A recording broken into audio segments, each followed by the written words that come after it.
हिमाचल प्रदेश विधानसभा के 6 पूर्व विधायक जिन्हें पार्टी व्हीप का उल्लंघन करने के बाद कांग्रेस विधायक के रूप में अयोग्य घोषित कर दिया गया था, राज्य में जारी राजनीतिक संकट के बीच भाजपा में शामिल हो गए हैं। इस दौरान केंद्रीय मंत्री अनुराग ठाकुर, हिमाचल के पूर्व मुख्यमंत्री जयराम ठाकुर और अध्यक्ष राजीव बिंदल मौजूद रहे। अनुराग ठाकुर ने कहा है कि उनकी उपस्थिति से भाजपा और मजबूत होगी, क्योंकि उन्होंने राज्य की कांग्रेस सरकार पर अपने वादों को पूरा करने में विफल रहने का आरोप लगाया है, जिससे लोगों में चौतरफा गुस्सा है। चीज़ों के लिए हमको लोगों ने चुन करके भेजा है, अगर वही नहीं कर पाएंगे तो विधायक बन के किसी पद को लेने का कोई औचित्य नहीं है। तो उसको देखते हुए हमने निर्णय लिया। राज्यसभा का चुनाव हुआ, उसमें हमने हमारे ही प्रदेश से संबंधित हर्ष महाजन जी को मतदान दिया। मतदान दिखा करके हुआ, किसी से चोरी छुपे नहीं दिया।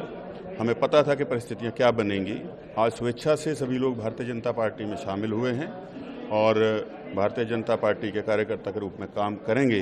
जो भी दायित्व दिया जाएगा उसको पूर्ण रूप से निभाएंगे। कांग्रेस जिस तरह से आप लोगों को निष्कासित कर दिया, आप लोग कोर्ट भी गए और कांग्रेस आप लोगों को सुन नहीं रही थी, इसलिए आप लोगों ने छोड़ा। बिल्कुल, देखिए पिछला 1.5 साल हो गया है।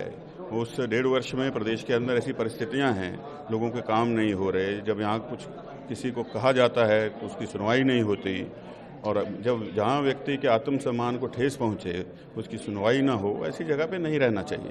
देखिए, मैंने अभी भी कहा है, मैंने पहले भी कहा है कि हिमाचल प्रदेश में कांग्रेस की सरकार बनी, प्रदेश की जनता के साथ कुछ वायदे हुए, कुछ गारंटियां दी गई, ना तो वो गारंटियां पूरी हो रही हैं। लोग हमें पूछते हैं कि आपकी पार्टी ने ऐसे ऐसे वायदे किए हैं, वो वायदों का क्या हो रहा है। नौजवानों को नौकरियां नहीं मिल रही हैं, जिन्होंने पेपर दे रखे हैं उनकी भी नौकरियां होल्ड कर ली हैं। इसके अलावा हिमाचल प्रदेश के जो मुख्यमंत्री हैं वो तनाशा बन गए थे और हमेशा जलील करते थे।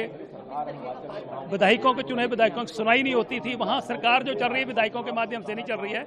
वहाँ पर ठाकुर सुखविंदर सिंह सुक्खू जो मुख्यमंत्री हैं, उनके मित्रों की सरकार बन के रह गई है। इसलिए हिमाचल प्रदेश की जो सरकार है वो वेंटिलेटर पे है और आज पूरे देश में कांग्रेस में जो है पूरी तरह पॉलिटिकल डिजास्टर हो चुका है। और 2024 का जो चुनाव होने जा रहा है, इसमें पूरी तरह जो है देश में सफाया होने वाला है और भारतीय जनता पार्टी का पूरे देश में परचम लहराएगा। मैंने पहले ही कहा है कि सरकार वेंटिलेटर पे है, और जब वेंटिलेटर के पेशेंट का क्या हाल होता है वो आप अंदाजा लगा सकते हैं। आज मोदी जी के नेतृत्व में पूरा देश आगे बढ़ रहा है और हम भी इस अपने हिमाचल के क्षेत्र, हिमाचल प्रदेश में हमारा जो प्रदेश है वो डेवलपमेंट के मामले में आगे बढ़े मोदी जी के नेतृत्व में, उस करके हमने आज कांग्रेस पार्टी छोड़ी है और भारतीय जनता पार्टी ज्वाइन की है।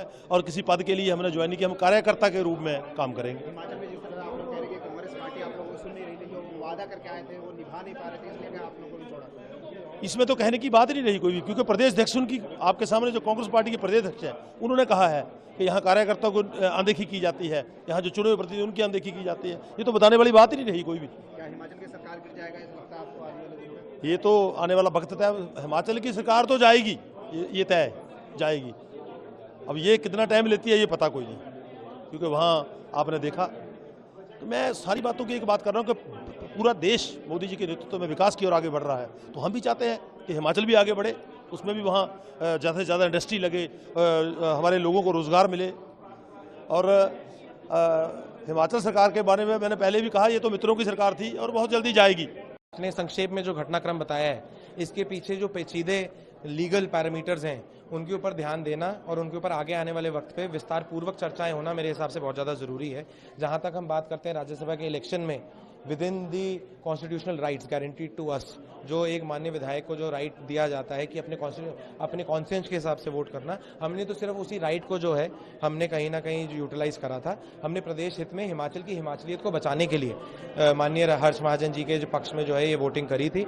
और उसके बाद जो कहीं ना कहीं अवैध रूप से अनकॉन्स्टिट्यूशनल तरीके से, चाहे हमारी सदस्यता को लेने की बात करी गई हो, हमारे खुद के प्रियजन उनके ऊपर FIRs हुई, बहुत सारे लोगों के ऊपर जो है हमारे ऊपर जो दुष्टाचार हुआ, जो एक प्रक्रिया हमें एक जो है कहीं ना कहीं वेंजफुल पॉलिटिक्स पिछले 25 दिनों में जो है देखने को मिली हिमाचल प्रदेश में, बहुत ही दुर्भाग्य है। और हमने सोच समझ के 6 विधायकों ने जो है निर्णायक कदम लिया है। और मैंने गगरेट की, जिस निर्वाचन क्षेत्र को मैं बिलोंग करता हूँ, वहाँ की जनता को आवाज़ को सुनते हुए उनकी महत्वाकांक्षी आकांक्षाओं को मद्देनजर रखते हुए ये कदम उठाया है। आप इस बार क्या कांग्रेस सुनती नहीं थी आप लोगों को जो वादा करके आए थे? देखिए, जिस आप एक मुहिम का हिस्सा होते हैं और उसमें आपने अपना जो है इतना खून पसीना लगाया होता है, एक बारी जब आप चुन के आ जाते हैं, अगर आपकी सोच को, अगर आपकी आवाज़ को दबाया जाएगा और आपको जो है कहीं ना कहीं साइडलाइन करा जाएगा, तो उसमें आपके खुद के जो है खुद का जो आपका सेल्फ रिस्पेक्ट है उसका तो लॉस है ही, परंतु उसमें आपकी जो जनता आपको चुन के आती है उनका बहुत बड़ा लॉस है। क्योंकि मैं अब जैसे 16,000 वोट से जीत के आया, मैं सबसे युवा विधायक हूँ आज की डेट में हिमाचल प्रदेश का। वहाँ के जो लोग हैं, अपेक्षित हैं, ये तो उनकी अपेक्षाओं पे जो है कहीं ना कहीं पानी फेरा गया है। तो हमने जो है ये कदम देश हित में, प्रदेश हित में, अपनी जनता की आवाज़ को बरकरार रखने के लिए और जो हमने मुहिम उठाई है जनता के सर्वांगीण विकास के लिए, खासकर हमारे युवाओं की और महिलाओं की आवाज़ को उठाने के लिए, उसके अंतर्गत ये जो हमने निर्णय लिया। देखिए, ये तो मैं कोई इस पर भविष्यवाणी नहीं कर सकता हूँ। हम यहाँ सत्ता लोभ के लिए नहीं है, हमने यहाँ पर जो कदम लिया है अपनी कॉन्शियंस के आधार पे 6 लोगों ने लिया है। आगे आने वाले दिनों में बागी के माननीय विधायक क्या कदम लेते हैं, भगवान क्या परिस्थिति बनाता है, प्रदेश के हित में क्या परिस्थिति बनती है, तो टाइम ही बताएगा। But I am very sure कि all 9 of us, if we are to go to election, we will all win our election. BJP will form a very strong government in Himachal Pradesh and जो गलतियां हुई हैं उनको सुधारा भी जाएगा। और जिस तरीके से ये यशस्वी मुख्यमंत्री प्रधानमंत्री जी माननीय नरेंद्र मोदी जी पूरे देश में जो है एक विजन और मिशन को लेकर आगे चल रहे हैं, उसी की छाप जो है हिमाचल प्रदेश में भी छोड़ी जाएगी और उसी मुहिम का भी हम सभी जो है एक छोटा सा हिस्सा बनेंगे। टॉप स्टोरी ब्यूरो के लिए दिल्ली से हेमंत कुमार की रिपोर्ट।